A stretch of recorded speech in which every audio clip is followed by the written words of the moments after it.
আপনাদের লাস্ট যে দুটো লেকচার ছিল থিওরি নিয়ে এবং রিভিউ নিয়ে, সেই দুটো লেকচার আজকে আমি একসাথে রেকর্ডিং করে দিচ্ছি এবং এই সাথে সাথে আমাদের রেকর্ডিং সব শেষ হয়ে যাচ্ছে। এরপরে যে দুটো ক্লাস আছে সেগুলো আমরা শুধুমাত্র রিভিউ করব এবং সেগুলোর কোনো রেকর্ডিং আর থাকবে না, কারণ রিভিউগুলোর রেকর্ডিং আপনারা অলরেডি প্রিভিয়াস ক্লাসগুলো দেখলে আপনারা পেয়ে যাবেন। তো চলুন শুরু করি। আমরা থিওরি কি দেখেছিলাম? গতদিন আমরা কিছু থিওরি পড়েছিলাম, যার মধ্যে প্রথম থিওরিটা ছিল what is the basic difference between financial accounting and management accounting. তো আমরা সকলেই জানি ফিনান্সিয়াল অ্যাকাউন্টিং এবং ম্যানেজমেন্ট অ্যাকাউন্টের মধ্যে কিছুটা পার্থক্য রয়েছে, কারণ একটা অ্যাকাউন্টিং এর যে ব্রাঞ্চটা ফিনান্সিয়াল যে অ্যাকাউন্টিংটা, সেটা মূলত রিপোর্টগুলো প্রিপেয়ার করে যারা এক্সটার্নাল পার্টি আছে তাদের উপর, মানে তাদের জন্য। আর ম্যানেজমেন্ট অ্যাকাউন্টিং মেইনলি ডিল করে ইন্টারনাল যারা ইউজার আছেন, বিশেষ করে ম্যানেজার, তাদের ডিসিশনের ক্ষেত্রে। তো ফিনান্সিয়াল রিপোর্টগুলো আমাদের তৈরি করা হয়, এগুলো আমাদের এক্সটার্নাল ইউজারদের পারপাস সার্ভ করার জন্য, আমাদের প্রতিষ্ঠানের আর্থিক অবস্থা, আয় ব্যয়, এই বিষয়গুলো প্রকাশ করার জন্য মূলত ফিনান্সিয়াল অ্যাকাউন্টিং এর রিপোর্টগুলো প্রিপেয়ার করা হয়। আর ম্যানেজমেন্ট অ্যাকাউন্টিংটা মূলত কিভাবে আমরা প্ল্যান করব, কন্ট্রোল করব, কিভাবে আমি ভুলগুলো শুধরাবো, ভেতরে যে বিষয়গুলো, সেগুলোর জন্য ম্যানেজমেন্ট অ্যাকাউন্টিং এর রিপোর্টগুলো তৈরি করা হয়। আর আমরা যদি বলি যে ডেটার উপরে, তাহলে বলবো যে ফিনান্সিয়াল অ্যাকাউন্টিংটা মূলত পাস্ট ডেটা নিয়ে কাজ করে, যেমন অতীতে কি ঘটে গেছে, অতীতে এই বছর আমাদের কি লাভ লস ছিল, সেগুলো নিয়ে আমরা ফিনান্সিয়াল অ্যাকাউন্টিংটা মেইনলি কনসার্নড। আর অন্যদিকে ম্যানেজমেন্ট অ্যাকাউন্টিংটা কনসার্নড হচ্ছে ফিউচার নিয়ে, ভবিষ্যতে আমার এই প্রোডাক্টের কস্টিং কিরকম হবে, ভবিষ্যতে আমি কিভাবে কন্ট্রোল করব, কিভাবে প্ল্যান করব, এই বিষয়গুলো নিয়ে মূলত ম্যানেজমেন্ট অ্যাকাউন্টিংটা কনসার্নড। এরপরে আমরা যে 2 নম্বর প্রশ্নটা দেখেছিলাম সেটা হচ্ছে what is the basic difference between product cost and period cost.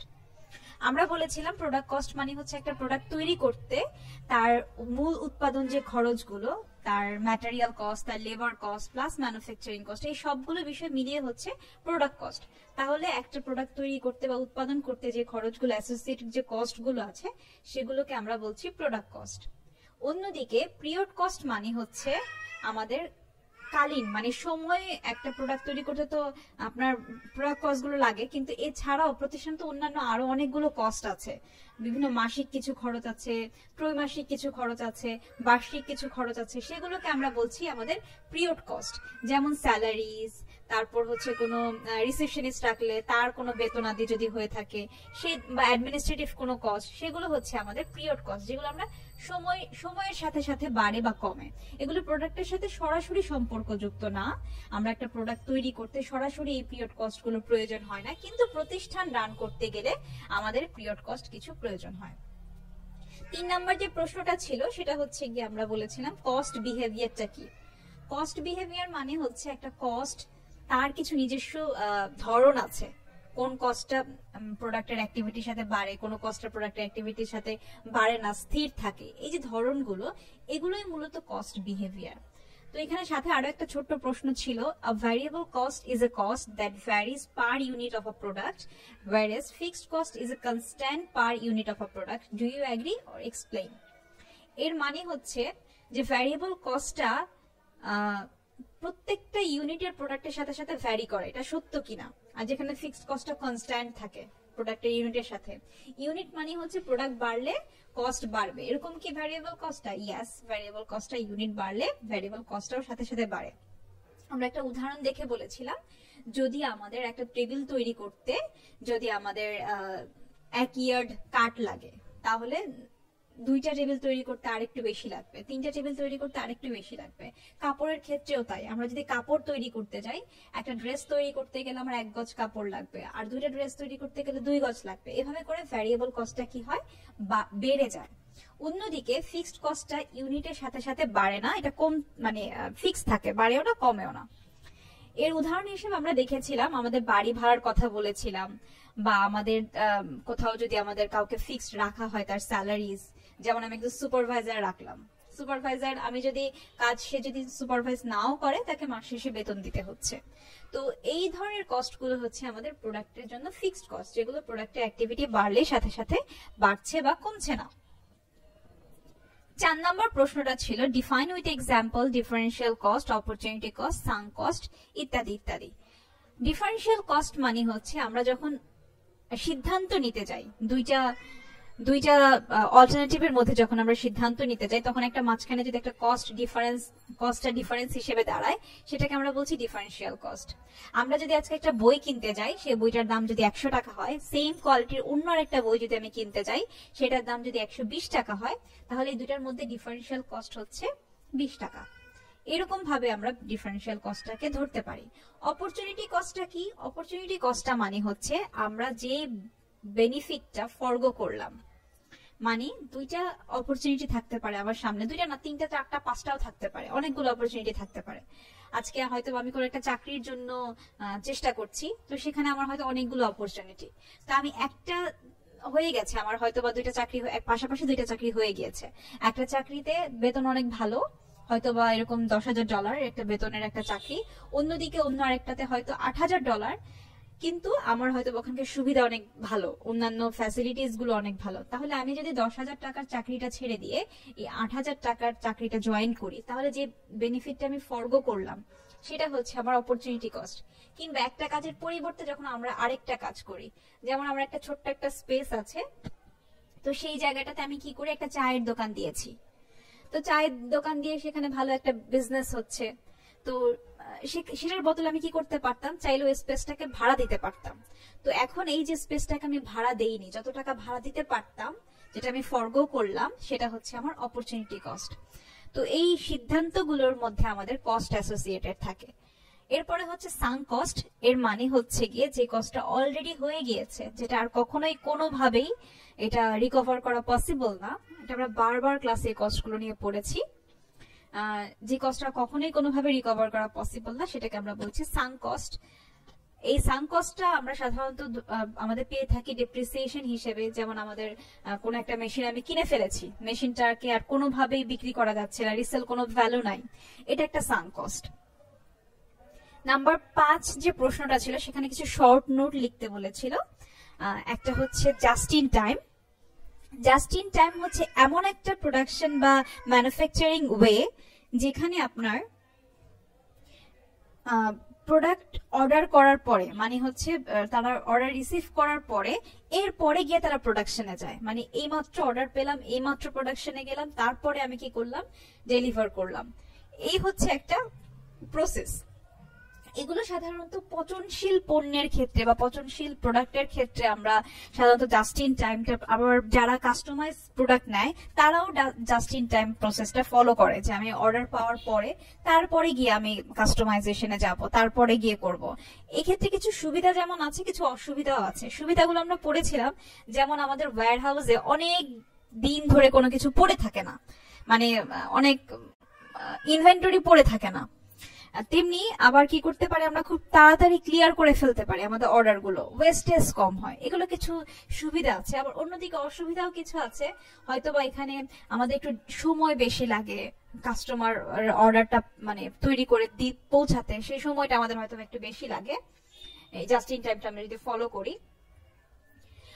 এরপরে যেটা আছে সেটা হচ্ছে প্রসেস রি ইঞ্জিনিয়ারিং। তার আগে আমি একটু টোটাল কোয়ালিটি ম্যানেজমেন্টটা বলবো, তারপর আমি প্রসেস রি ইঞ্জিনিয়ারিং এ যাচ্ছি। টোটাল কোয়ালিটি ম্যানেজমেন্ট মানে হচ্ছে একটা প্রোডাকশন সিস্টেম বা একটা ম্যানুফ্যাকচারিং সিস্টেমে একদম A to Z, মানে একটা যে ইন্সপেকশন গুলো আছে সেগুলো একদম ফোকাস হবে, প্রবলেম বেসড ফোকাস হয়ে বা কাস্টমার বেসড ফোকাসড হয়ে যখন আমরা কোয়ালিটিটাকে উন্নত করতে যাই, মানে ইমপ্রুভ করতে যাই, তখন আমরা অন্তত একটা বা দুইটা দিক ফোকাস করে যখন আমরা কোয়ালিটিটাকে ইমপ্রুভ করতে যাই, তখন আমাদেরকে এটাকে বলছি আমরা TQM বা total quality management. Total quality ম্যানেজমেন্টটা সাধারণত পুল সিস্টেম, এটাকে আমরা বলি পুল সিস্টেম ফলো করে, মানে টেনে ধরা যেটা আর কি। অন্যান্য ক্ষেত্রে আমরা যেমন পুশ সিস্টেমে ফলো করি, বাট এই টোটাল কোয়ালিটি ম্যানেজমেন্টের ক্ষেত্রে আমরা পুল সিস্টেমটা ফলো করে থাকি। এরপর প্রসেস ইঞ্জিনিয়ারিংটা মানে হচ্ছে একটা সিস্টেমকে টোটালি চেঞ্জ করে ফেলা, মানে একটা প্রতিষ্ঠানের কিছু বেস্ট প্র্যাকটিস থাকতে পারে, সেই বেস্ট প্র্যাকটিস ধরে আমাদেরকে কি করে সেখানে আগানো। এই কোয়ালিটি ম্যানেজমেন্টের আরো একটা মেথডোলজি বা টুলস যেটাই বলেন না কেন, সেটা হচ্ছে সিক্স সিগমা। সিক্স সিগমা বিজনেসে আমরা ইউজ করি এই মেথডোলজিটা, কারণ হচ্ছে আমরা চাই আমাদের কারেন্ট যে প্রসেসটা আছে সেটাকে একটু ইমপ্রুভ করার জন্য, যাতে করে আমরা আমাদের ডিফেক্ট গুলোকে কমিয়ে আনতে পারি। আমরা ধরেন একটা প্রোডাকশনটা হচ্ছে আমাদের কাপড়ের, অনেক সময় অনেক ডিফেক্ট চলে আসে ড্রেস তৈরি করতে গেলে বা একটা প্রোডাক্ট তৈরি করতে গেলে। তো সেই ডিফেক্ট গুলোকে যাতে আমরা কমিয়ে আনতে পারি, যাতে কম হয়, সেগুলোর জন্য আমাদের কোয়ালিটি ম্যানেজমেন্ট একটা টুলস বা মেথোডোলজি ইউজ করতে হয়। আপাতত দৃষ্টিতে আপনাদের হয়তো মনে হতে পারে যে একটা প্রতিষ্ঠান কি আসলেই চেষ্টা করে কিনা। হ্যাঁ, একটা প্রতিষ্ঠান কন্টিনিউয়াসলি বিভিন্ন ধরনের কোয়ালিটি ম্যানেজমেন্টের টুলের মধ্য দিয়ে যায়। তো সেইগুলোর মধ্যে একটা হচ্ছে সিক্স সিগমা। এটার ফেস আছে কিছু, মানে কিছু ধাপ আছে। সেই ধাপগুলো হচ্ছে মূলত 5টা, যেটাকে একসাথে ডিমাইক, DMISIC, হ্যাঁ ডিমাইক বলা হয়।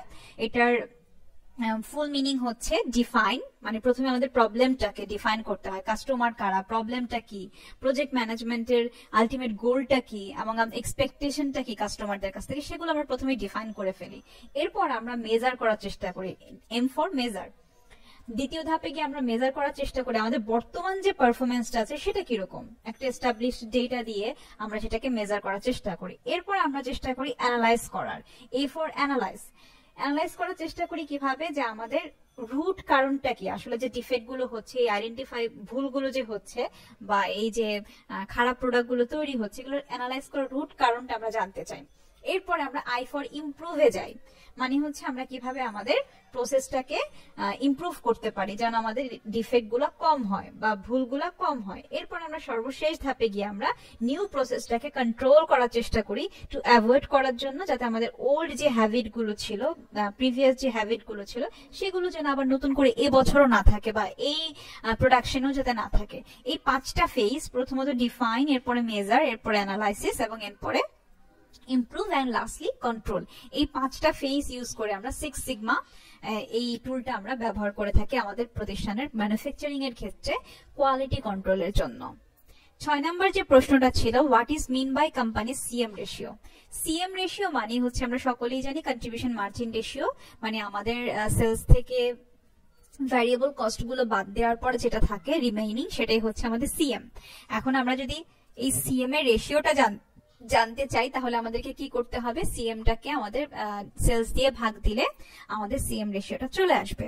এই সিএম রেশিওটা কিভাবে আমাদের প্ল্যানিং বা বিজনেসের ক্ষেত্রে ইউজ হয়, ধরে নিন আমরা বিজনেসে কিছু প্রোডাক্ট সেলস বাড়াতে চাচ্ছি, তাহলে আমরা কি করতে পারি, এস্টিমেটেড ইনক্রিজ যে সেলটা আছে, আমরা যেটা বাড়াতে চাচ্ছি, আমি 1 লাখ টাকা সেল বাড়াতে চাচ্ছি ভবিষ্যতে, তো আমি কি করব, জাস্ট আমাদের সিএম এর রেশিও দ্বারা ওটার সাথে গুণ করে দিলেই আমি জানতে পারবো যে আমার কত লাভ হতে পারে, আর মানে একটা প্রবাবল লাভ কত হতে পারে সেটা আমি জেনে যাব।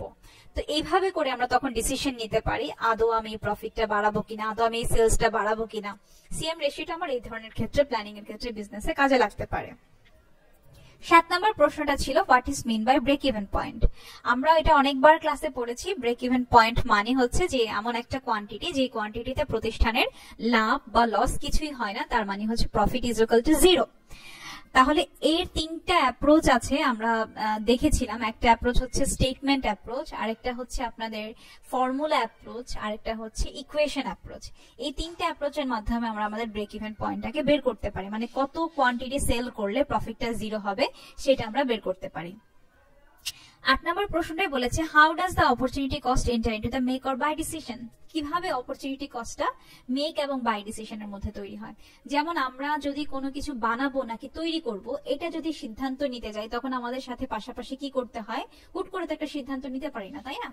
যে আমি আজকে একটা বার্গারের বিজনেস করি, বার্গারের মধ্যে তো অনেক কিছু বানাতে হয়, একটা প্যাটি বানাতে হয়, একটা বান করতে হয়, সালাদ করতে হয়, মেও করতে হয়, তারপর হচ্ছে সস বানাতে হয়। তো এর মধ্যে থেকে কোন ইনগ্রেডিয়েন্ট গুলো আমি বানাবো আর কোন ইনগ্রেডিয়েন্ট গুলো আমি কিনে আনবো, এটার জন্য আমাদেরকে অনেক সময় কস্টটাকে অ্যানালাইসিস করতে হয়, মানে বানাতে গেলে কিরকম খরচ আর কিনে আনতে গেলে কিরকম খরচ পড়বে। প্রথমত একটা মানুষ সবকিছুতেই ভালো হয় না, সবকিছুতে সে ভালো পারে না। তো আমি দেখলাম যে আমি যদি একটা সস বানাতে যাই, তাহলে আমার অনেকগুলো ইনগ্রেডিয়েন্ট কিনতে হচ্ছে, আর আলটিমেটলি খরচটা একটু বেশি পড়ে যাচ্ছে। কেন বেশি পড়ে যাচ্ছে?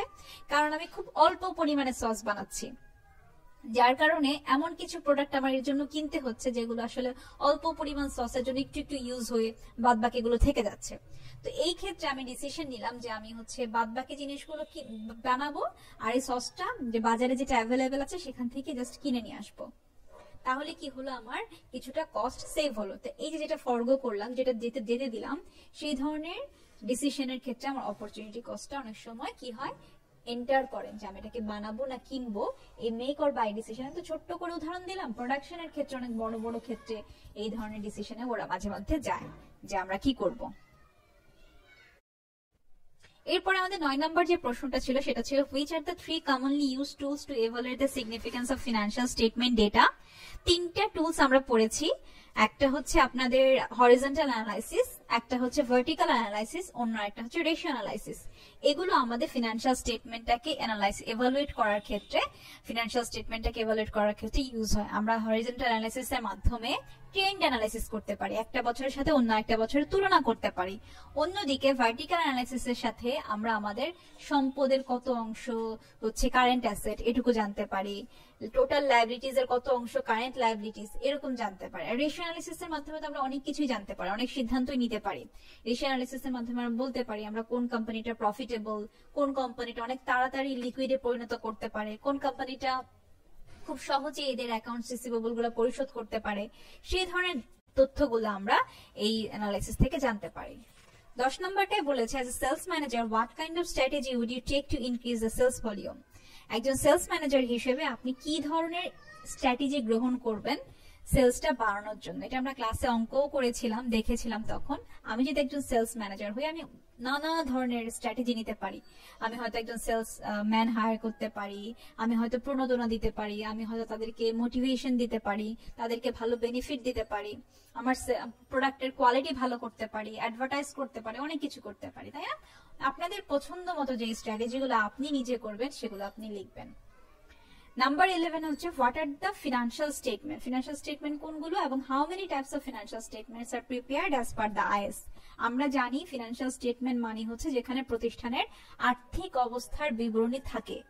সেরকম স্টেটমেন্ট হচ্ছে টোটাল 5টা আইএস এর অনুযায়ী। 4টা মূলত রিপোর্ট, একটা হচ্ছে নোটস, একটা হচ্ছে আপনার statement of equity, statement of financial position, income statement, owners equity statement and finally notes. এই 5টা স্টেটমেন্ট হচ্ছে আমাদের financial statement. How many types of income statements are there and what are they. আচ্ছা, দুই ধরনের ইনকাম স্টেটমেন্ট আছে, একটা হচ্ছে সিঙ্গেল স্টেপ আর একটা হচ্ছে মাল্টিপল স্টেপ। এই দুই ধরনের ইনকাম স্টেটমেন্টই আমরা করেছি ক্লাসে। 13 নম্বর প্রশ্নে যেটা বলেছে what is the financial position or balance sheet. Balance শিটটা কি? আচ্ছা, ফিনান্সিয়াল পজিশন স্টেটমেন্ট, এটার সাথে ফিনান্সিয়াল স্টেটমেন্টের পার্থক্যটা কি? ফিনান্সিয়াল স্টেটমেন্ট হচ্ছে সবগুলো, এই যে 5টার কথা বললাম সবগুলোই কিন্তু হচ্ছে স্টেটমেন্ট। আর ফিনান্সিয়াল পজিশন, আর্থিক অবস্থা, এইটা হচ্ছে শুধুমাত্র ব্যালেন্স শিট। মানে হচ্ছে যেখানে সম্পদ এবং দায় থাকে। আপনারা অনেক সময় গুলিয়ে ফেলেন এই দুইটা জিনিস কিন্তু ভিন্ন। ফিনান্সিয়াল স্টেটমেন্ট মানে হচ্ছে যে রিপোর্টগুলো আমরা তৈরি করি সেগুলো সবগুলোকে একসাথে ফিনান্সিয়াল স্টেটমেন্ট বলে। আর ফিনান্সিয়াল পজিশন স্টেটমেন্ট মানে হচ্ছে আমার আর্থিক অবস্থার ব্যালেন্স শিট যেটা, সেটাকে আমরা বলে থাকি ফিনান্সিয়াল পজিশন স্টেটমেন্ট বা স্টেটমেন্ট অফ ফিনান্সিয়াল পজিশন, এভাবেও বলি। তো এখানে কি কি ইনক্লুড থাকে? এখানে অ্যাসেট থাকে, লায়াবিলিটিস থাকে আর ওনার্স ইকুইটি থাকে। এই 3টা আইটেম এখানে ইনক্লুড থাকে ফিনান্সিয়াল স্টেটমেন্টে। এই ছিল আপনাদের থিওরিগুলো। এগুলো জাস্ট আমি খুব সংক্ষেপে বললাম, কিন্তু আপনাদেরকে যখন আপনারা খাতায় লিখবেন এগুলো অবশ্যই আপনারা নিজেরা নোট করে নেবেন, নোট করে খুব ভালো করে পড়বেন আপনারা। এছাড়াও বাইরে যে থিওরিগুলো আছে পড়িয়েছি ক্লাসে সেগুলোও পড়বেন। এগুলো একটু গুছিয়ে বলে দিলাম কারণ আপনারা অনেক সময় খুঁজে পান না অ্যান্সার, যার কারণে আমি একটু গুছিয়ে আপনাদেরকে বলে দিলাম যাতে করে আপনাদের খুঁজে পেতে সহজ হয়। তো এর বাইরে যেগুলো আছে সেগুলো আপনারা পড়বেন ইনশাল্লাহ। পড়লে তারপর হচ্ছে আপনারা থিওরির বেসটা আপনার মোটামুটি একটু স্ট্রং হবে। এরপর আমরা একটা অঙ্ক দেখেছিলাম যেখানে আমরা কফি কাপের একটা অঙ্ক করেছিলাম, যেখানে আমরা ফিক্সড কস্ট এবং ভ্যারিয়েবল কস্ট গুলো দেখেছিলাম। এখানে ফিক্সড কস্ট এবং ভ্যারিয়েবল কস্ট গুলো আইডেন্টিফাই করতে বলেছে। একটা কফি দোকান যেখানে ফিক্সড উইকলি কস্ট হচ্ছে 1100 টাকা আর ভ্যারিয়েবল কস্ট হচ্ছে পার কাপে 0.26। তো আমাদেরকে নিচে ইনফরমেশন গুলো ফিল আপ করতে বলেছে। তাহলে এখানে ভ্যারিয়েবল কস্ট কি হবে? প্রথমটা, যেহেতু 1800 কাপ প্রথম উইকে ওরা বিক্রি করেছে, তাহলে প্রত্যেকটা কাপ অনুযায়ী ভ্যারিয়েবল কস্টটা বাড়বে বা কমবে। আর ফিক্সড কস্টটা কি থাকবে, যে 1100 টাকা আছে সেটা ফিক্সডই থাকবে।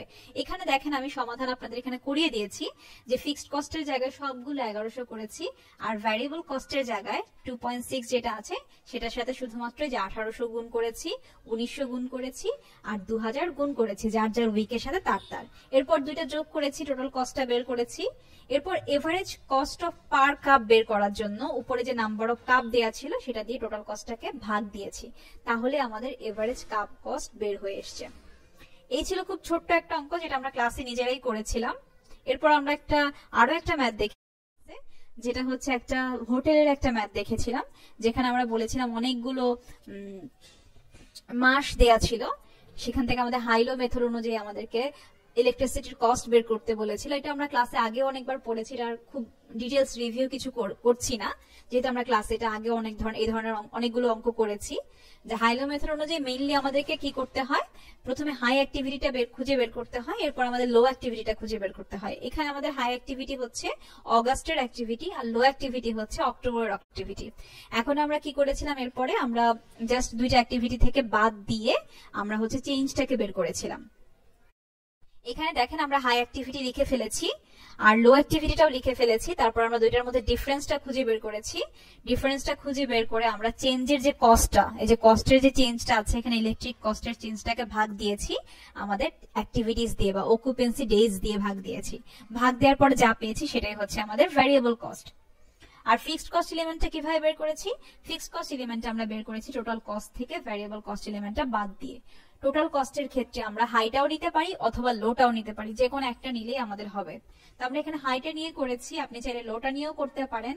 টোটাল কস্ট থেকে আমরা বাদ দিয়েছি variable cost element. Total cost minus হচ্ছে ভ্যারিয়েবল কস্ট এলিমেন্ট কিভাবে বের করেছি, এখানে 1.86 একটু আগে বের করা ছিল, এর সাথে অকুপেন্সি ডেটা গুণ করে দিয়ে আমরা ভ্যারিয়েবল কস্ট এলিমেন্টটাকে বের করেছি।